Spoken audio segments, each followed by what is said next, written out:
أعوذ بالله من الشيطان الرجيم. بسم الله الرحمن الرحيم. ألف لام ميم. ذلك الكتاب لا ريب فيه هدى للمتقين. الف لام میم، اس کتاب میں کوئی شک و شبہ نہیں، یہ اللہ کا ڈر رکھنے والوں کے لیے رہنما ہے۔ الذين يؤمنون بالغيب ويقيمون الصلاة ومما رزقناهم ينفقون. جو اندیکھی حقیقتوں پر ایمان رکھتے ہیں، نماز قائم کرتے ہیں، اور جو کچھ ہم نے ان کو دیا ہے اس میں سے خرچ کرتے ہیں۔ والذين يؤمنون بما أنزل إليك وما أنزل من قبلك وبالآخرة هم يوقنون.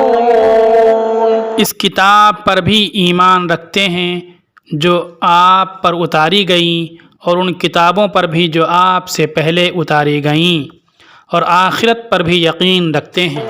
أولئك على هدى من ربهم وأولئك هم المفلحون. یہی لوگ اپنے رب کی طرف سے ہدایت یافتہ اور پورے کامیاب ہیں۔ اللہ تعالیٰ نے رمضان مہینے کو بتلاتے ہوئے یہ کہا کہ رمضان کا مہینہ وہ مہینہ ہے کہ اس میں اللہ تعالیٰ نے قرآن کو اتارا۔ رمضان کا قرآن سے خصوصی تعلق ہے۔ خصوصی تعلق کی ایک چیز تراویح میں قرآن سنتے ہیں۔ قرآن پڑھنا اور قرآن سننا دونوں ہدایت کا ذریعہ ہے، اللہ کی رضا کا باعث ہے، ثواب کا باعث ہے۔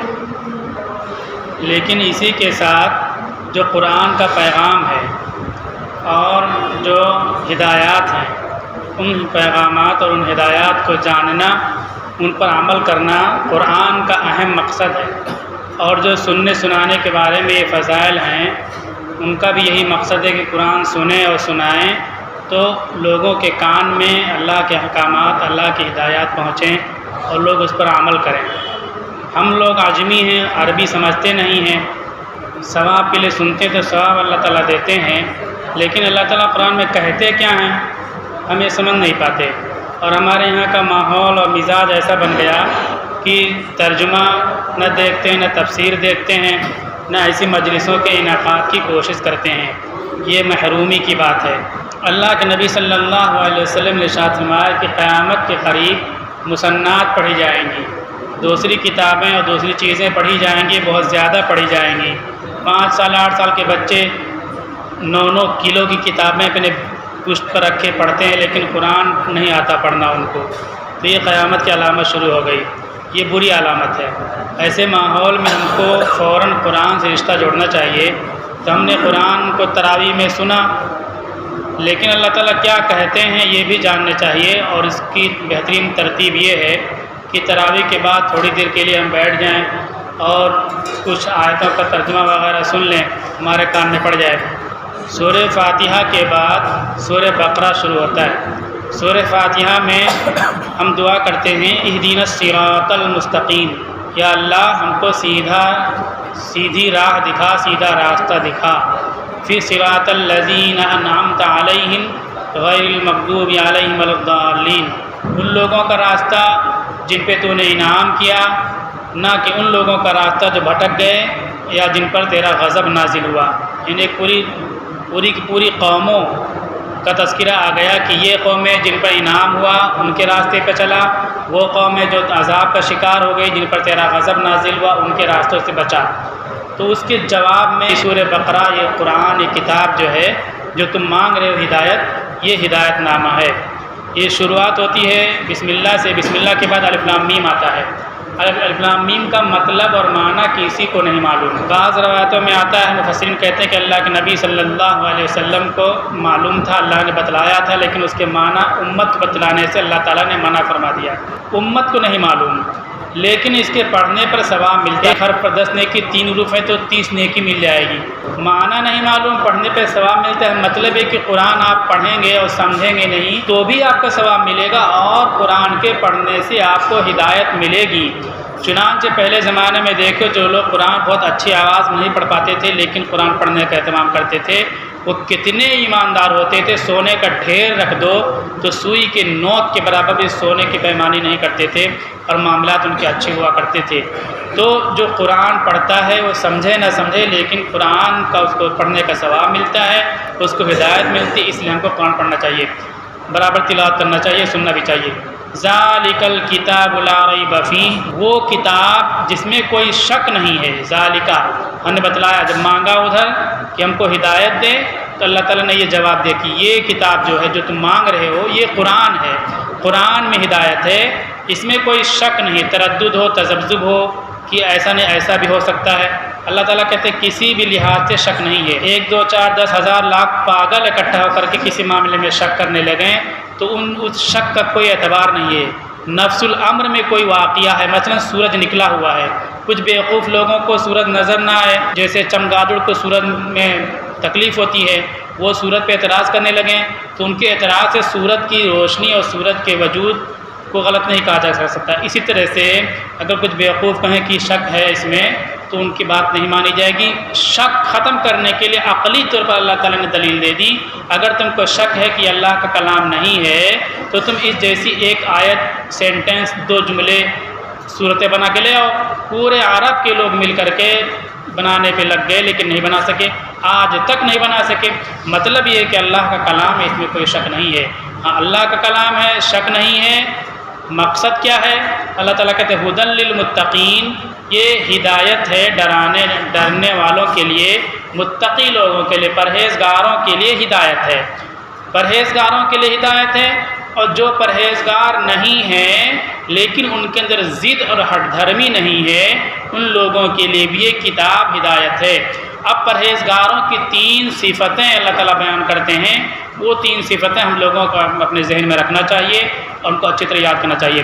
الذین یؤمنون بالغیب، وہ لوگ جو ایمان لاتے ہیں غیب پر۔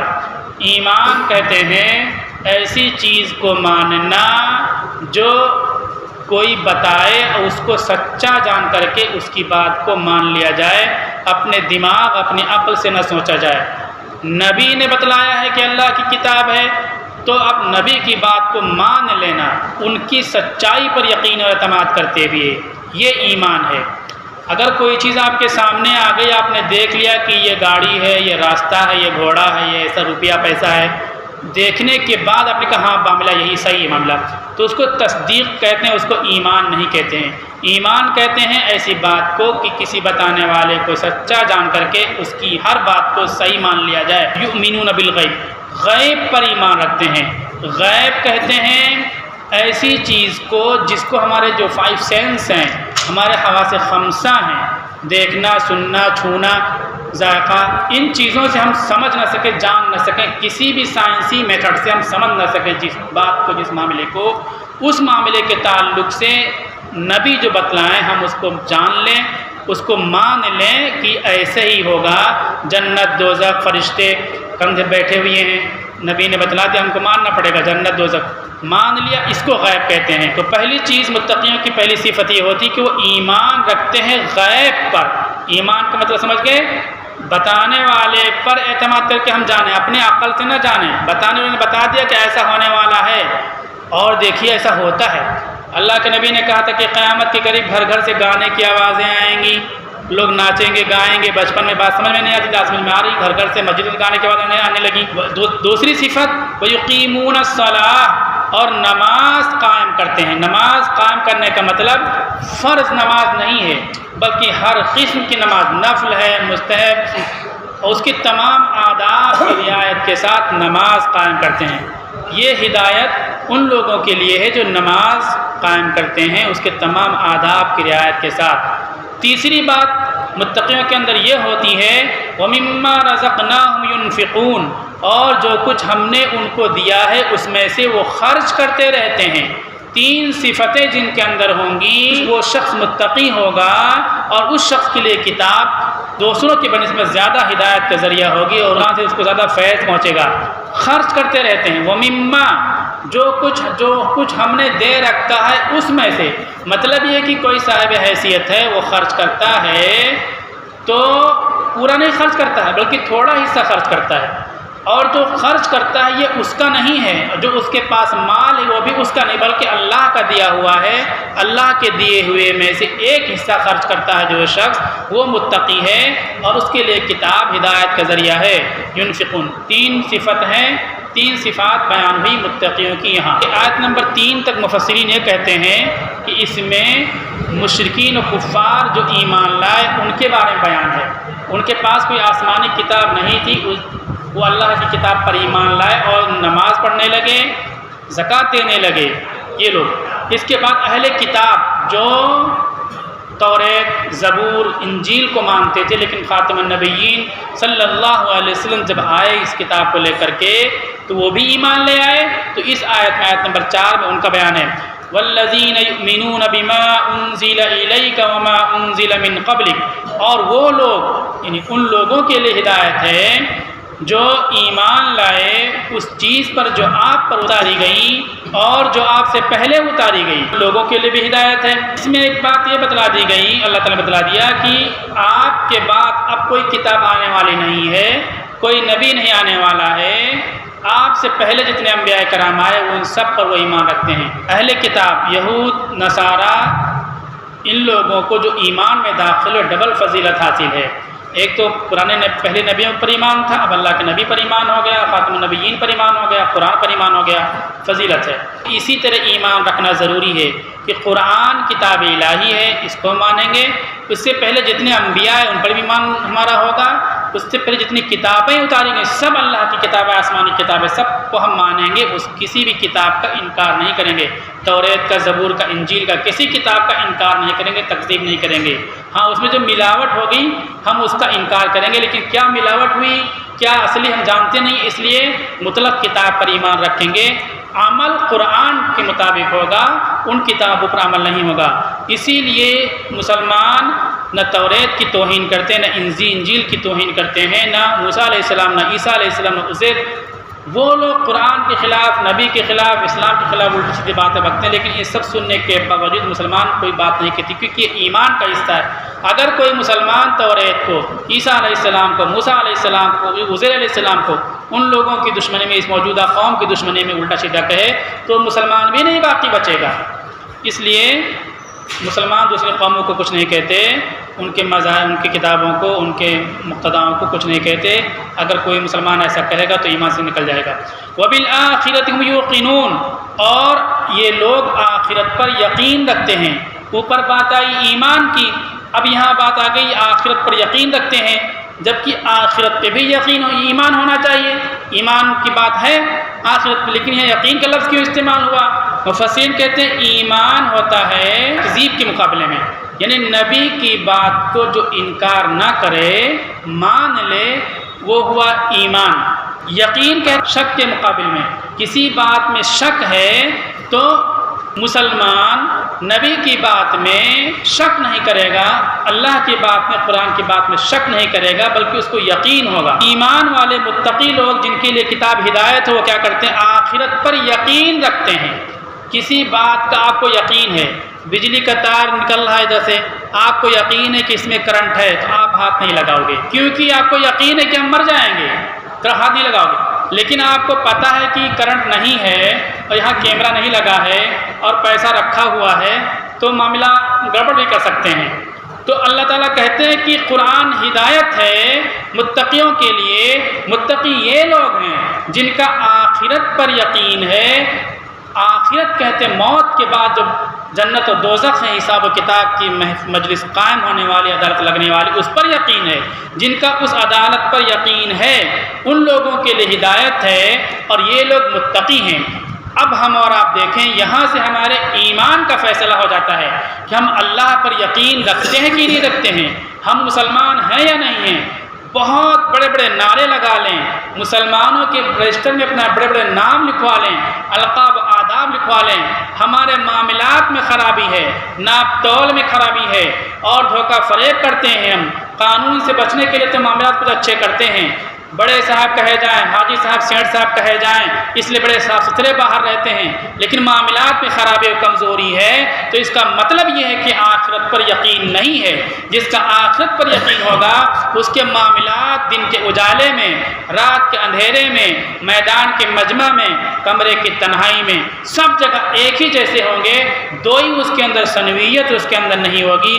یہ آیت ایسا سماج، ایسا معاشرہ، ایسی قوم بناتی ہے جس کو دیکھ کر کے لوگ پہچان لے، جان جائیں کہ یہ مسلمان ہے، مسلمان ہے، جھوٹ نہیں بول سکتا، دھوکہ نہیں دے سکتا، مال میں ملاوٹ نہیں کر سکتا۔ صحابہ کرام کی جماعت اس آیت کی مصداق بنی، وہ جہاں بھی جاتے لوگ پہچان جاتے ہیں محمد الرسول اللہ کے غلام ہیں، ان کا کلمہ پڑھنے والے ہیں، یہ دھوکہ نہیں دیں گے، جھوٹ نہیں بولیں گے، مال میں ملاوٹ نہیں کریں گے، جو بات کہیں گے اس پر جمے رہیں گے، اٹل رہیں گے۔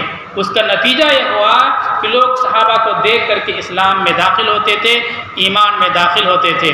ہم اور اپنا جائزہ لیں، اگر ہمارا آخرت پر یقین کمزور ہے تبھی ہمارے معاملات خراب ہوں گے، اگر آخرت پہ ہمارا یقین مضبوط ہے تو دنیا میں ہمارے معاملات غلط نہیں ہوں گے، کتنی بھی مصیبت و پریشانی ہمارے ساتھ آ جائے۔ اس لیے ہمیں اپنے یقین کو، اپنے ایمان کو آخرت پر بڑھانے کی ضرورت ہے۔ یہ آیتیں ایسی ہیں جو گویا پوری سورہ بقرہ کا خلاصہ ہو گئیں۔ سورہ بقرہ کے بارے میں یہ ہے کہ بہت زیادہ قوانین، بہت زیادہ ہدایتیں معاشرتی، سماجی، عقیدے کے لحاظ سے اس میں دی گئی، اخلاق کی، معاملات کی، لین دین کی، مالیات کی، اکنامکس کی، سب کی۔ لیکن یہ جو باتیں شروع کی ہیں یہی اصل لب لباب ہیں۔ غیب پر ایمان، نبی کی بتائی ہوئی بات پر پورا یقین پہلی چیز، دوسری چیز نمازوں کو قائم کرنا، تیسری چیز اپنے مال سے جو اللہ نے دے رکھا ہے اس میں سے خرچ کرتے رہنا، اور آخرت پر یقین کہ جو کچھ ہم کر رہے ہیں آخرت میں اس کا بدلہ ملنے والا ہے۔ ہم کو دنیا میں نقصان ہو گیا، ہم اللہ کے لیے برداشت کر لیں تو آخرت میں ثواب ملے گا۔ ہم کو کہیں فائدہ ہو رہا ہے ناجائز کام کر کے تو ہم اس فائدے کو چھوڑ کر کے ناجائز کام سے بچ جائیں گے۔ اس طرح سے ہم رہیں گے تو آگے جو ہدایتیں ہیں ان پر عمل کرنے میں آسانی ہوگی۔ اگر ہمارا آخرت پر یقین نہیں ہے تو آگے جو ہدایتیں ہیں ان پر ہم عمل نہیں کر سکتے۔ اللہ تعالیٰ کہتے ہیں کہ یہ صفات جن کے اندر ہوں گی، اولئک علی ھدی من ربہم، یہ وہ لوگ ہیں جو اپنے پروردگار کی طرف سے ہدایت پر ہیں۔ یہ باتیں جن کے اندر ہوں گی، اللہ کی طرف سے ان کو ہدایت ملے گی، ہدایت پر رہیں گے اور ہدایت یافتہ ہوں گے۔ وَأُولَٰئِكَ هُمُ الْمُفْلِحُونَ، یہی وہ لوگ ہیں جو کامیاب ہیں۔ ہر شخص کامیاب ہونا چاہتا ہے، ہم لوگ بھی کامیاب ہونا چاہتے ہیں۔ اللہ تعالیٰ نے بتلا دیا یہ صفات اپنے اندر پیدا کر لو، تم کامیاب ہو جاؤ گے۔ غیب پر ایمان، نماز کا قیام، اپنے مالوں سے کچھ نہ کچھ خرچ کرتے رہنا، قرآن پر، قرآن سے پہلی کتابوں پر یقین، ایمان، اور آخرت پر یقین کہ ایک دن ہم کو مرنا ہے، اپنے کرموں کا ہم کو پھل ملے گا، غلط کریں گے تو سزا ملے گی، اچھا کریں گے تو ثواب ملے گا۔ تو اللہ تعالیٰ کہتے ہیں یہ انسان، یہ شخص، یہ لوگ ہدایت پر ہیں اور کامیاب ہیں، دنیا میں بھی آخرت میں بھی۔ اللہ تعالیٰ ہم کی توفیق عطا فرمائے۔